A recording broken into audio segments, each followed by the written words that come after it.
तो देखो बच्चों, ये मैं सब्लिमेशन की टेक्निक सिखा रहा हूँ आपको। सब्लिमेशन की टेक्निक में क्या होगा, इसमें दो कंपाउंड होंगे।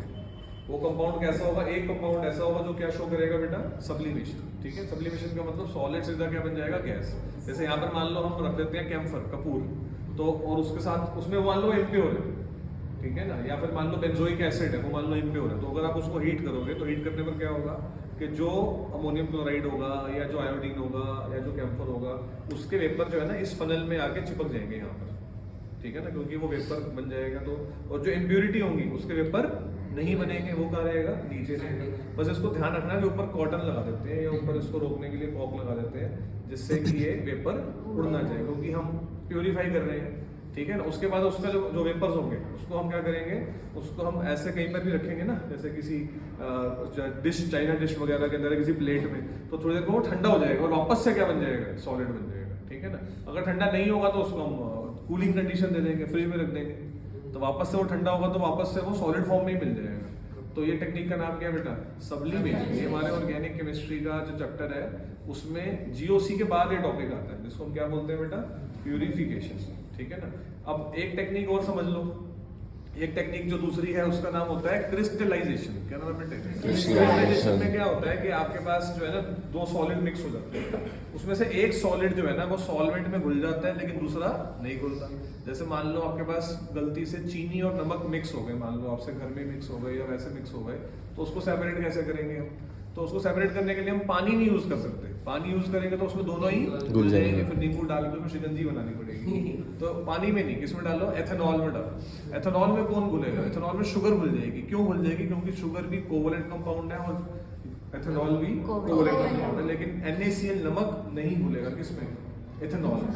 फिर क्या करेंगे, हम उसको फिल्टर कर देंगे, ठीक है ना। सपोज इसमें एथेनॉल है, उसमें चीनी घुली हुई है लेकिन नमक घुला हुआ नहीं है, तो फिल्टर करोगे तो क्या होगा, नमक जो है वो ऊपर अलग हो गया, चीनी मिक्स हो गई किसके साथ, एथेनॉल के साथ, लेकिन हमें चीनी भी वापस चाहिए तो उसको फ्रीज कर दो। फ्रीज करोगे तो क्या होगा, चीनी के वापस से क्रिस्टल बन जाएंगे, एथेनॉल के क्रिस्टल नहीं बनेंगे। फिर उसको आप जब फिल्टर करोगे तो चीनी भी अलग हो जाएगी और नमक भी अलग हो जाएगा। इसमें क्या करा हमने चीनी को वापस से क्या बनाया, क्रिस्टल बनाया। इसलिए टेक्निक का नाम क्या है, क्रिस्टलाइजेशन। क्या नाम है बेटे, क्रिस्टलाइजेशन, ठीक है ना। ऐसी तीसरी टेक्निक है जिसका नाम है डिस्टिलेशन। ये तीन टेक्निक रहेगा। डिस्टिलेशन में क्या करना है, आपके पास दो लिक्विड थे, एक का बॉइलिंग पॉइंट ज्यादा है, एक का बॉइलिंग पॉइंट कम है। जिसका ज्यादा है वो तो हीटिंग करने पर वेपर नहीं बनाएगा, लेकिन जिसका बॉइलिंग पॉइंट कम है उसको हीट करोगे तो वेपर बनाना शुरू करेगा। उस तरह से ही, जैसे इस तरह से इसमें तो ये हो जाएगा कि अगर वो वेपर बनाएगा तो वेपर यहाँ पर इकट्ठे नहीं करेंगे हम उसके, इसमें क्या करेंगे, इसको ज्वाइन करके ना आगे कंडेंसर लगा देते हैं।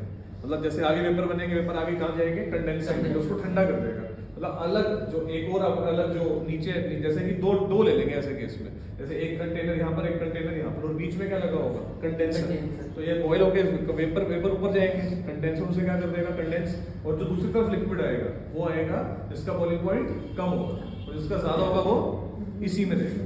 क्या बोलेंगे टेक्निक को, डिस्टिलेशन। और एक और होती है फ्रैक्शनल डिस्टिलेशन। फ्रैक्शनल डिस्टिलेशन में क्या होता है, आपने बॉईल करा, बॉइलिंग पॉइंट का डिफरेंस कम होगा। खाली डिस्टिलेशन जो मैंने कहा था अभी, उसमें बॉइलिंग पॉइंट का डिफरेंस कम से कम 40 डिग्री से ऊपर होना चाहिए, तभी तो अलग अलग बॉईल करेंगे ना। लेकिन अगर 40 से कम हुआ तो ना यहाँ पर एक फ्रैक्शनेटिंग कॉलम लगा देते हैं। फ्रैक्शनेटिंग कॉलम मतलब हर्डल्स लगा देते हैं। हर्डल्स को सिर्फ वही क्रॉस कर पाएगा जिसका बॉइलिंग पॉइंट कम होगा, जिसका ज्यादा होगा वेपर बनाएगा थोड़े थोड़े, क्योंकि बॉइलिंग पॉइंट का डिफरेंस कम है तो हीट करेंगे तो कंट्रोल नहीं कर पाएंगे ना। थोड़े थोड़े वेपर वो बनाएगा लेकिन वो वापस से नीचे गिर जाएगा क्योंकि वो हर्डल को क्रॉस नहीं कर पाएगा। तो फ्रैक्शनेटिंग कॉलम लगा के जब डिस्टिलेशन करते हैं तो उसे क्या बोलते हैं, फ्रैक्शनल डिस्टिलेशन। और फ्रैक्शनल डिस्टिलेशन में उसको करेंगे, उन दो लिक्विड्स को करेंगे जिनका बॉइलिंग पॉइंट आपस में डिफरेंस कम है, 40 डिग्री से कम है। और अगर 40 डिग्री से ज्यादा तो कौन सा करना है, सिंपल डिस्टिलेशन। चार टेक्निक बता दी। सब्लिमेशन, जिसमें बहुत सिंपल है, एक कंपाउंड सब्लिमेशन शो करता है, दूसरा नहीं करता, कैम्फर एग्जाम्पल था। दूसरा क्रिस्टलाइजेशन समझाया आपको कि दो चीजें अगर मिक्स हो गई हैं तो उनका जो डिफरेंस है वो क्या है, सोल्यूबिलिटी, एक घुल जाएगा एक नहीं घुलेगा। तीसरा है सिंपल डिस्टिलेशन, जिसमें बॉइल करते हैं, बॉइल करने के बाद जिसका बॉइलिंग पॉइंट कम होता है वो आगे दूसरे कंटेनर में ले लेते हैं। सिंपल डिस्टिलेशन तब यूज करना जब डिफरेंस 40 डिग्री से ज्यादा हो, फ्रैक्शनल तब यूज करना हो जब 40 डिग्री से ज्यादा हो। सॉरी कम हो, फ्रैक्शन में कम हो, ठीक है ना। क्वेश्चन कैसे आते हैं एग्जाम में, सीधा आने के चांसेस अब कम है। क्वेश्चन ऐसे आएगा कि दो लिक्विड है, सॉल्युबिलिटी डिफरेंस है, तो कैसे करोगे। बॉइलिंग पॉइंट का डिफरेंस 40 से दो लिक्विड्स दे देंगे, एक का बॉइलिंग पॉइंट आपको डिफरेंस देखना है कि 40 से ज़्यादा है तो सिंपल, 40 से कम है तो फ्रैक्शन। तो ये थी 4 टेक्निक्स प्यूरिफिकेशन की, 4 और है वो नेक्स्ट वीडियो में बता दूंगा, ठीक है।